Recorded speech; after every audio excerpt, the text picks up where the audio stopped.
Hello, my amazing fellow queens. It is I, Kimberly Spencer, here with the Cookie Monster. I was keeping it cash today, and I was like, really just wanting to chill and absorb all the goodness that happened yesterday for my first Mother's Day, which was awesome. So, for all my moms in the group, I want to say a very special Happy Mother's Day and cheers with water. Mama enjoyed a couple mimosas yesterday, which was a lot of fun. And today I really wanted to talk about something that I've noticed in the group and just in general with my private clients that about lack of clarity. Because a lot of times when we feel stressed and overwhelmed, we get caught in this cycle. And it like starts to spin, and we start looking at emails, and we see that, oh, well, here's this, especially if you own your own business. Like, you're like, oh, there's this marketing tactic that I have to try, and then there's this thing that I have to do. And suddenly you're like, I'm only one person if you're a solopreneur, or if you're like, I only have a small team, and I'm so overwhelmed. Well, my amazing fellow queen, when you get in overwhelm mode, the first thing to do is to stop. Like, stop and assess, because really, unless you're on a tight deadline and that there's like a significant end to that overwhelm, your overwhelm is all in your head. And some of us have a fear of overwhelm, and that fear creates even more overwhelm that's all really in our own head.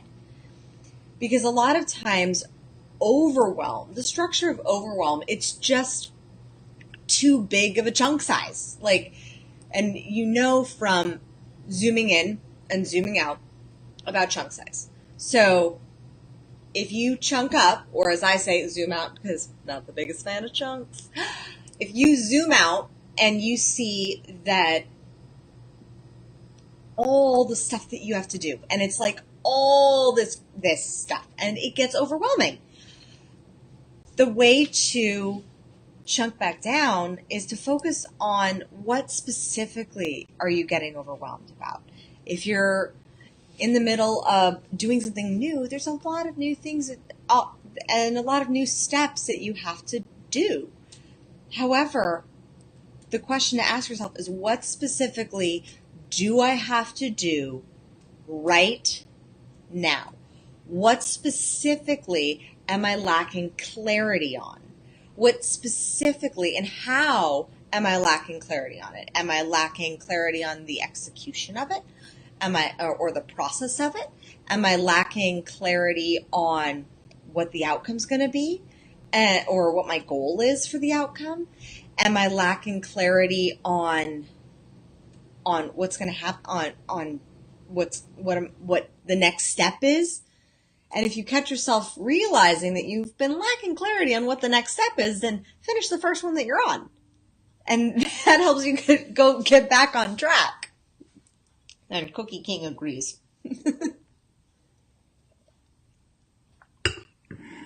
Because a lot of times, especially when you're on a deadline, sometimes things can feel very overwhelming. And a lot of times our deadlines are very often self-imposed deadlines. Like most things that I've owned a couple businesses, and I remember when I was in my first online business that when I was doing that, there were a lot of things that I was told were urgent. And now, while I love getting back to customers fast and in a timely manner, a lot of things, like, people will be okay if you don't get back to them within a few hours. Like, they will survive if you take a few minutes, if you take a couple hours, if you take some time to get back to them, like 24 hours. But in my first online business, my partner and I didn't share that same belief. And so I was constantly on like tension urgent mode because I had this fear of missing out and this fear of missing something. And that is where overwhelm can start to verge into the fear. Sometimes you have the fear of overwhelm, or you have what my son has, which is FOMO. And when you have FOMO, it's fear of missing out. And either way, fear doesn't serve you in your business, and it doesn't serve you in the message that you're also sending to the universe. Like when you have FOMO that you're going to miss something, that you're like, oh, well, I always miss something. So I'm going to, like, I have to make sure I don't miss something. If you have that fear, then what's going to happen is your unconscious mind is not going to register the fact that you're scared of not missing something. And so what's going to happen is you're going to miss it because your unconscious mind does not process negatives. So when you're stuck in overwhelm mode, I want you to allow yourself to figure out what specifically is it that you're struggling with. What specifically do you need to do, and what is the first next step? Not the step 2 steps ahead, not the steps 10 steps ahead. What is the first next step? And normally your gut will know. I used to have this browser that was like open with every single new tab from an email. Like, this is a marketing thing, and this is a launch thing, and this is something you should look at. And I would save that browser and keep it open for that whenever, and direct any interesting articles. And if I hadn't gone back to it within the day, I would check and see if it was really that urgent that I look at that or that I consume that information. And if it wasn't urgent, I allowed it to delete and cancel that. So I want you to ask yourself, what is it that you feel most certain and clear on right now? Like, what is it that you need to focus on right now, right here, right now? What specifically are you struggling with? Like, if you're like, well, I can't find customers. It's very broad. Like, there's a lot of people on this planet, and you can find customers. Just where are you looking? And you're like, well, I have to look at this place, and then I have to do Facebook ads, and then I have to do all this stuff, and you're locked into this have to do mode. And when you're locked into have to do mode, and I get stuck here too. Like, I am no saint to this realm of overwhelm. Like, I have visited multiple times, and a lot of times it's multiple times a day that I have to remind myself and ask these questions. What specifically am I focusing on? What specifically am I doing to get my goal? And so I have my goal, but what specifically am I working on to get there? And what's the next step, the very next step? So let's say, for example, your goal is to get more customers or get more leads into your business. And so you're like, well, I need these more leads. I need these more people. And I have to do Facebook ads, and I have to do all this, the post in groups, and I have to do reaching out to my list and keeping up with my newsletter, and I have to do this, and I have to do this, and it's like fireworks of all these have to do's. Just pew, pew, pew, pew, pew, pew, pew. But really, if you look at your ROI, where has been the most successful place looking for new leads? And what has been the most successful tool? So maybe it's LinkedIn. Maybe you've gotten some really, really positive leads in LinkedIn. So instead of thinking, I have to follow all of these leads for my business in every single platform on the planet and keep up with every single person on the planet. And I know that's what Gary Vaynerchuk says. And that's awesome. And that works for him on messaging people daily. But for me personally, and for my own sanity, and for me to be present as a mother and as a wife, like reaching out and speaking to everyone on every single platform with only a teeny tiny little team, it's overwhelming. And it's too much for me. So I focus on the main places where I find my ideal clients and where I find my ideal audience, and that is for me, Facebook and LinkedIn, actually. Like surprisingly, on Instagram, I was shifting a lot of focus onto my Instagram, and I had to pivot from there because I realized I was doing all of this posting and it was doing really, really amazing feedback of people were like, I love your content. I love what you talk about. I love how your marketing is. And not a single buy, not a single move to the next step. And so I realized, I said, okay, well, where have I had people successfully move to the next step? And that was in Facebook and in LinkedIn. So look at where you're overwhelmed at right now. And I want you to ask yourself specifically, what is it that you're overwhelmed about? Like, what is the one step that you're overwhelmed at? Because sometimes we're thinking of that step 10 steps ahead, and we have to walk it back to where we are right now. So, for example, you may be in the middle of getting ready for a launch. And if you've never done a launch, I can tell you, there's a lot that goes involved. And so you may be working on building up to a launch or of your product or of just selling your services and your stuff. And you're like, well, I have to do all this stuff. And Facebook ads is so overwhelming and so scary. And yet you haven't even built your main landing page. And maybe you don't even have a website built. Maybe you don't even have a way of capturing leads like my brain is fogging, like email capture of any sort. So you don't have a lead magnet, or you don't have just a sign up form for somebody who's like, I like what they're saying, I'm not really sure if I want to get it, and they move on from there. So you have to think of the first next step, not the next step that's 7 steps ahead. Because a lot of times we get ahead of ourselves and we get this fear of the process.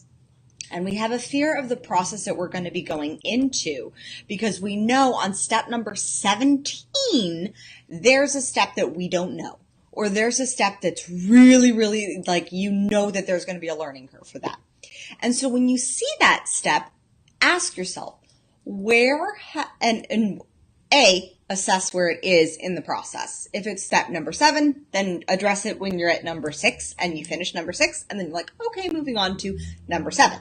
Not when you're at number 1 and you have to get to number 7. There's a few steps that you have to move through in order to get to step number 7. So if you see that step number 7 is the step that overwhelms you, then allow it to be there. It's there. You know that there's going to be a bit more of a learning curve. And when you get from step number 6 and you're ready for step number 7, then ask yourself, when have I ever been able to figure out a problem before? The problem doesn't even have to be related to what you have to learn. But when have you ever been able to figure out a problem before? So, like when you were a baby, were you able to figure out walking? You were able to do it when you were like 9 months old.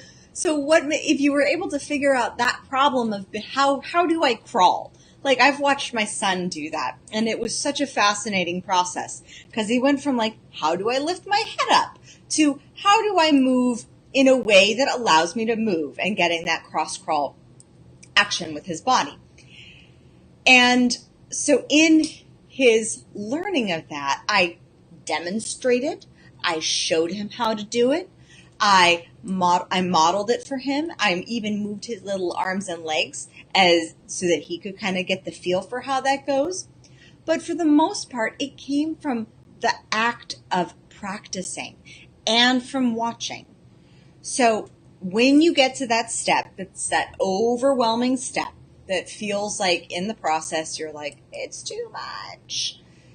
Ask yourself, when have I ever been able to figure out a problem before? Because you think of it and you're like, oh my gosh, but I've never thought about a problem like this problem. And I'm like, you figured out how to walk.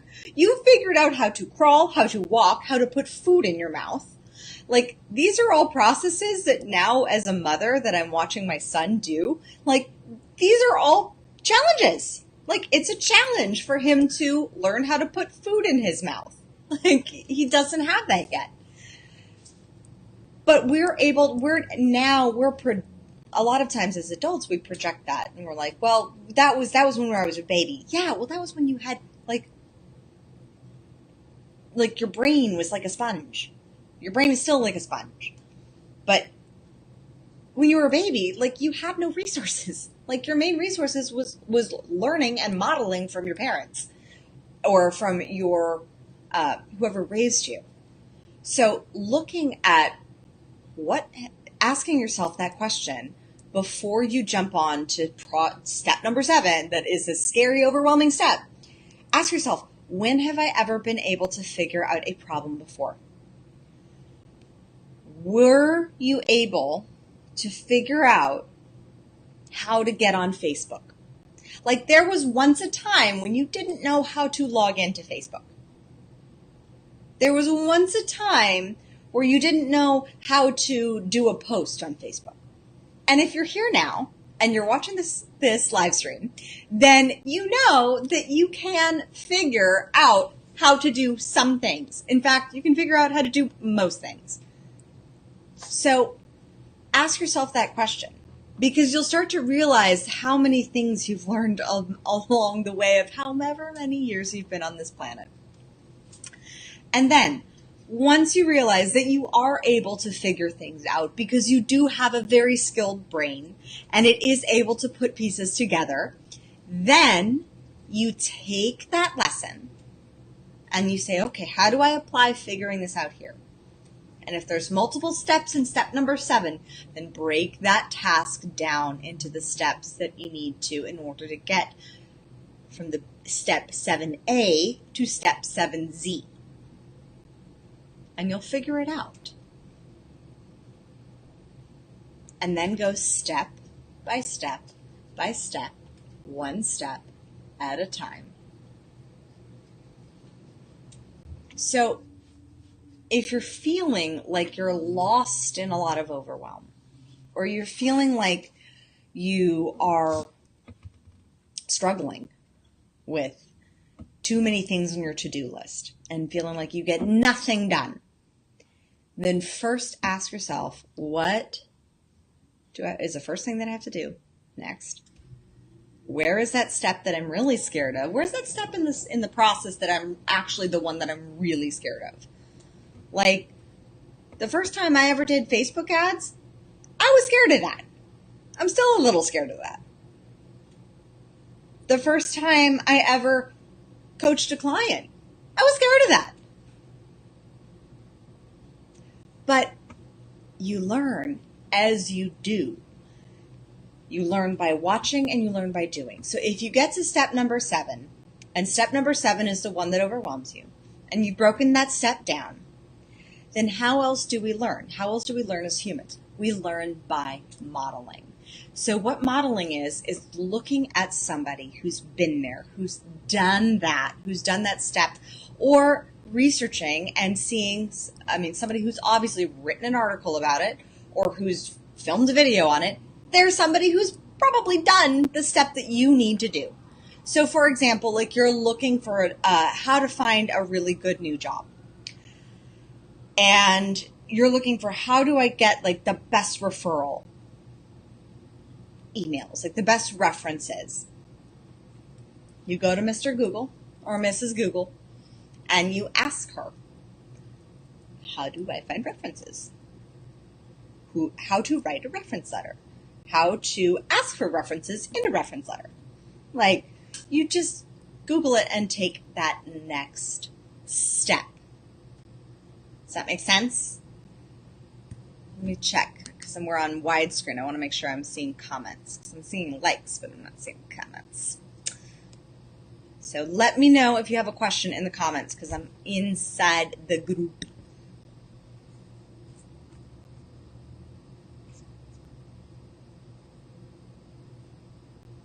So,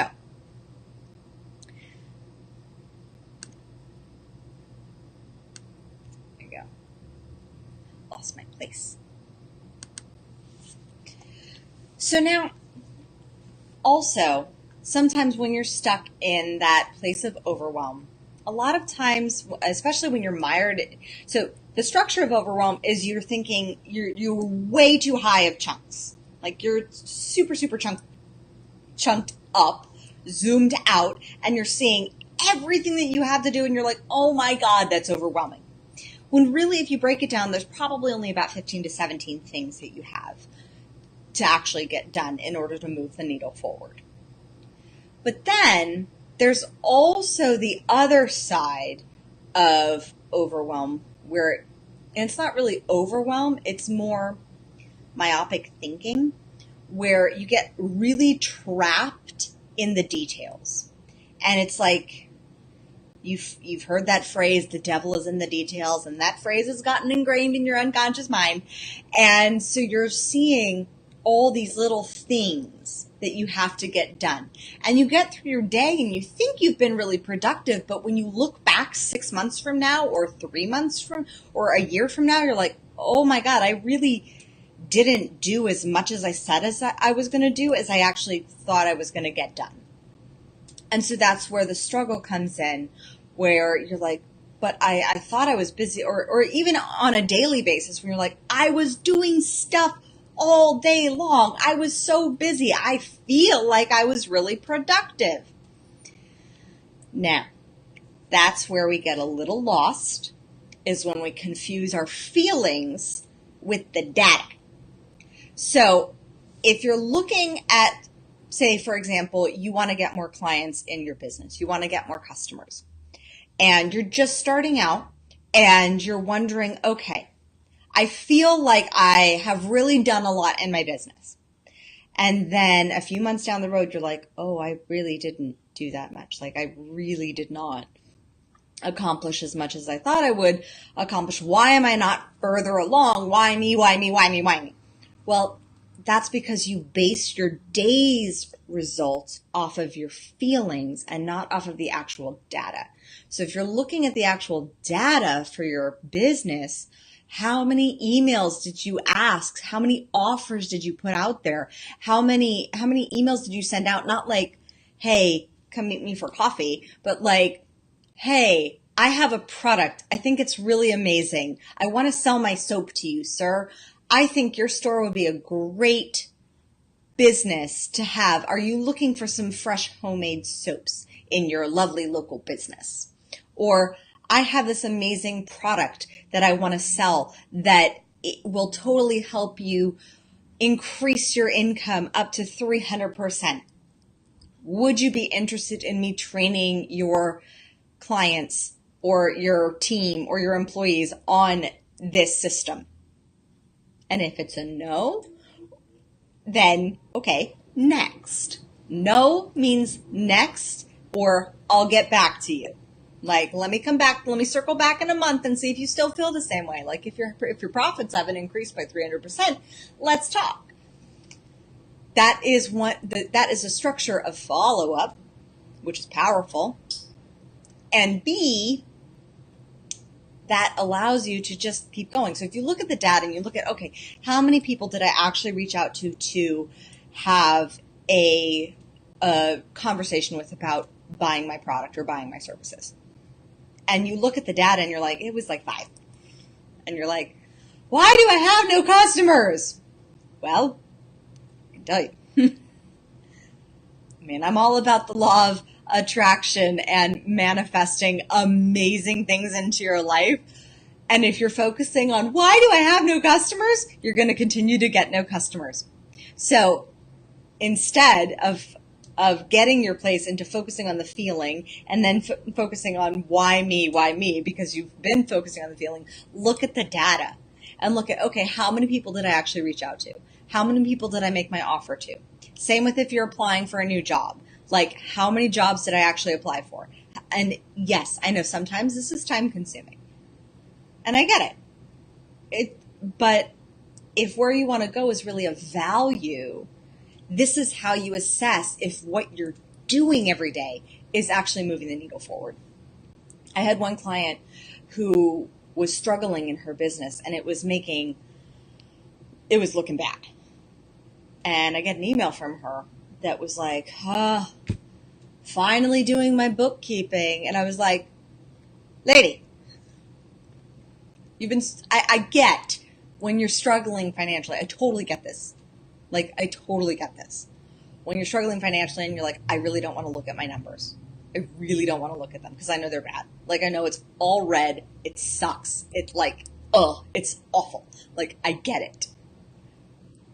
And you still got to look at them. You got to make friends with them. You got to know where you are. And so, because the only way that you can grow is by knowing where you are and knowing, okay, this is where I am. It sucks. That's okay, because I'm not confusing it with where I'm going. Because do not let your vision for where you want to be and for the woman that you want to become to cloud your present reality in illusion. Like, where you're going can be totally achieved. I mean, you look at every single success story on the planet, and they have always, the massive success came from like this moment of feeling so overwhelmed, so frustrated, so angry, so in debt, so bankrupt that they suddenly like launched, but they just kept going because they kept seeing their future vision. The thing is if you let your future vision become an illusion so that you don't look at the brutal reality of where you are, and it's like it keeps you in a perpetual fog, where instead if you clear the fog and you turn that fog into, okay, I see my destination of where I'm going. I know where I'm going is amazing. I know I'm going to be there someday. It's going to be a lot faster if you look at the brutal reality of where you are and really look at it, really assess it, and make sure you're going in a trajectory where you want to go. Otherwise, if you're lost in a fog, it's like driving around when you're trapped in if you've ever been like really trapped in a dense fog, like dense, and I have, where you really cannot see in front of you at all. And so you don't know which direction you're going in. And that's what allowing an illusion of what we want prevent us from seeing the brutal reality of where we are. Sometimes and here's the paradox. When you look at the brutal reality of where you are, when you really look at the numbers or the data, maybe you've gained some weight, and you're like, I don't want to step on the scale. I don't want to look at it. I know I gained weight, but I don't want to see. It's a magic number. I don't want to see it. If you don't know where you are, you're not going to get to where you're going. And I'm not saying weight is necessarily the only way that you have to look at it. Sometimes it's looking at your food intake. Like, if I feel like I'm feeling a little more bloated, or I feel like I've gained some weight. And I've had periods where I've gained, I'm at 5'2". 5 pounds looks a lot more. So when I looked at it and I was like, oh, I've gained 5 pounds. I wonder why that is. And then I wouldn't change anything. I'd just look at the data, and I'd start to just track what I was eating. And I was like, oh, I should probably not be having that bowl of cereal for breakfast. I should probably go back to my eggs and kale, or my half an avocado, rather than allowing my feelings of, I feel fat. But if you actually look at the data, and if you're like, I feel like I've gained weight, but I don't want to look at it, then it keeps you in this disillusionment. Where instead, when you clear the fog and you look at the data and you look at, okay, well, how much am I actually exercising? Because I've had that. I went through a period before, right after I got engaged to my husband. I was on cloud 9. And for a month, we ate a lot. We drank a lot. We were just celebrating all the time being engaged. And we went to Sedona, and he took me to Sedona for my birthday. It was a month after he proposed. And we took some pictures, and I looked and I was like, a little bigger than I was. And it wasn't a lot, But it was something where I was like, I wonder how much I'd been exercising. And I love tracking my exercise. It's like my nerdy thing that I do. And I looked back and I was like, oh crap, I've like been to the gym like twice. Like, did not really get out there and exercise. And that was something where I was like, okay, well, I'm getting married. I want to look amazing and feel amazing for my wedding. So that's the first step. But I had to go back and look at the data. Otherwise, if I was like, I don't know why I'm not feeling good. Like, I don't know why I'm feeling heavier. Look at what you've been eating. Look at how much you've been exercising. Look at where you are financially. This also, looking at the data, will allow you to get that greater zoomed out perspective.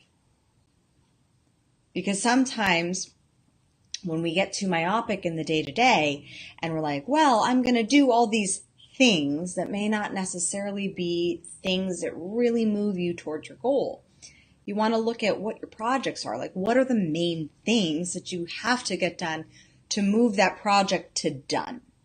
Because a lot of the times, and I've seen this with so many of my clients and just people in general, like, there is a wall. And I talk about this in marathons. Like, if you've ever run a marathon, there's something called your wall. And it normally is around like mile 20 or 20 to 22 that you hit this wall. And it's like, you ran 20 to 22 miles already. Like, you might as well finish. But a lot of people get stuck at their wall. And what the wall is it's that place where you're just like, you get the most resistance. And when you get that resistance, it's then your choice to continue or to be like, oh my God, I cannot do 6 more miles. I can't.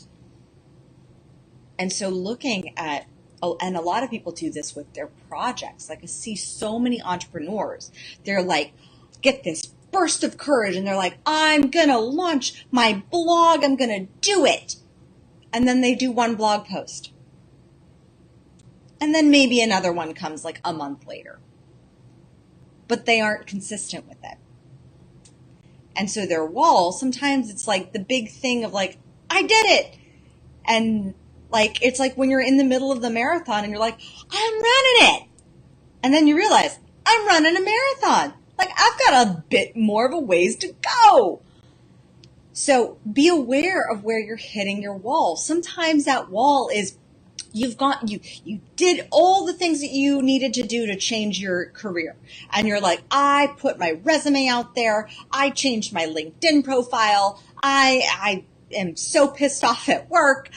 And then you get to that point where you've had like 1, maybe 2 job interviews and you're like, God, this is exhausting. It would be a lot easier to go back to what I was doing because my brain and my mind and my body knows how to survive in that atmosphere of a work environment that I don't like, rather than actually finishing and going through and completing your project, especially if you are not an entrepreneur and your project is to get a new job. Then instead of completing your project, you go back to what you were doing. A lot of times this happens with entrepreneurs. And I'm all about, this is different from pivoting. Like, if you're working and you're working and you're working and you're working and you're realizing that running is, like, say, for example, a pivot is different than hitting your wall. So hitting your wall is like you're running and then suddenly you're like, you stop and you go off and you have a snack. Like, instead, pivoting is like you're running your race. And you get to mile 20, you get to that wall moment, and your knee is just like, I cannot do anymore. And I've had this happen. Like, I had this happen on like 2 marathons. And my knee just was like, screw you, we're not doing this anymore. And I was like, crap. So I had a decision to make. Do I finish my marathon or do I stop? And if I finish my marathon, how can I finish my marathon if I can't run? Well, I had to pivot. And so instead I walked. My husband did the same thing with his second half marathon that he ran. He's never done full, but he has done halves. I have gotten him into doing those. And with his second half marathon that he did, his calf went out within the first mile.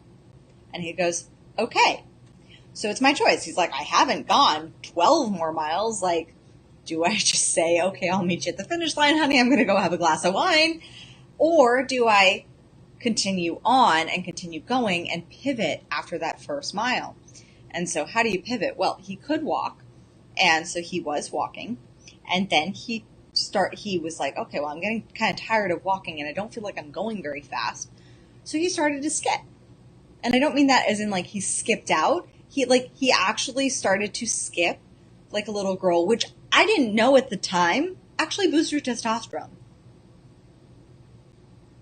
I know, right? It's like, what? Skipping? Yes, skipping like a little girl with pigtails actually boosts your testosterone. So if you need a testosterone boost, skip. Kind of incongruent, kind of amazing. So, but that's what he did. He pivoted.